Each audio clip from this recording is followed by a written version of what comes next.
Mbak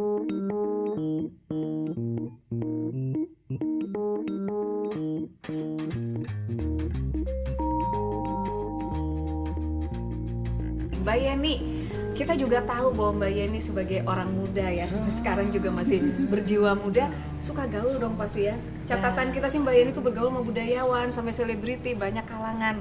Itu bagaimana men-switch aura Mbak? Atau Mbak Yeni tetap membawakan diri Mbak Yeni di belahan kalangan manapun?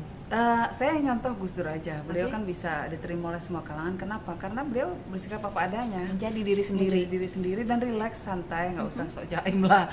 Apa sih gitu? Kayaknya biasa aja. Ya udah begini apa adanya. Jadi mau kemana aja juga nggak ada masalah jadinya.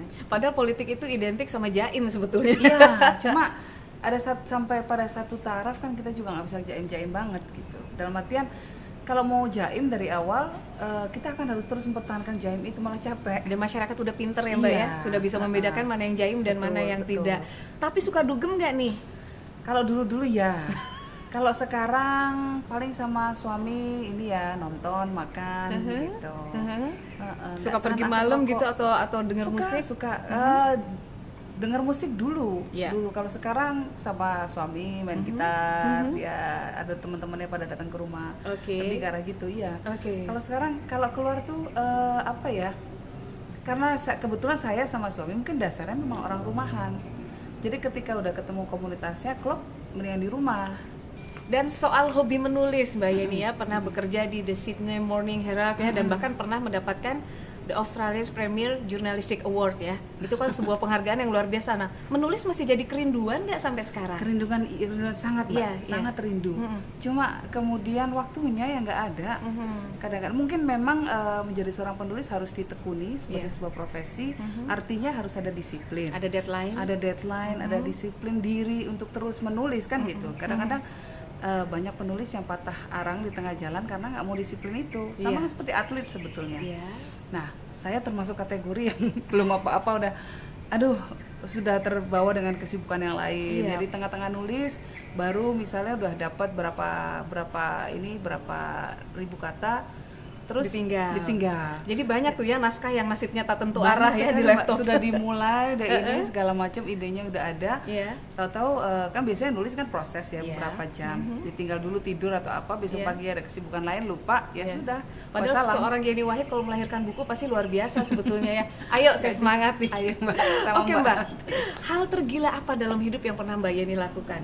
Saya yakin ada. Kalau hal tergila, saya itu lebih berkaitan dengan profesi.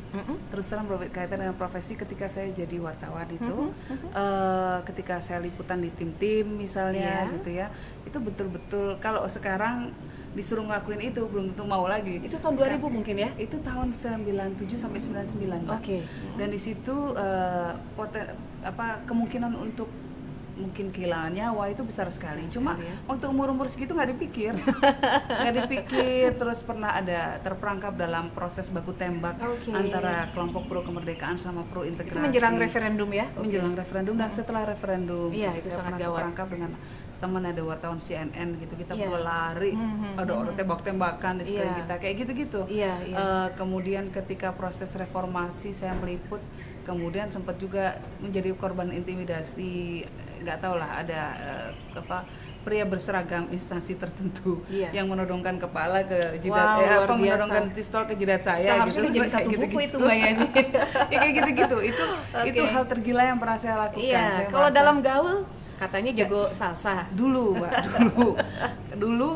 waktu dulu memang salsa baru pertama kali muncul di Jakarta gitu, sama teman-teman rame-rame gitu ya, cewek-cewek mungkin kalau fitness sudah capek gitu ya, jadi butuh hal yang bisa hal yang bisa membuat kurus juga tapi juga fun, rame-rame gitu. Dan salsa jadi pilihan ya. Salsa jadi pilihan karena dinamis. Ya. Mungkin ya seminggu minimal 2 kali, bisa kayak gitu. Sisa-sisa Seneng. ilmunya masih ada? Aduh, udah nggak ada, Mbak. Udah kalau disuruh muter udah gak karu-karuan. Terpelanting.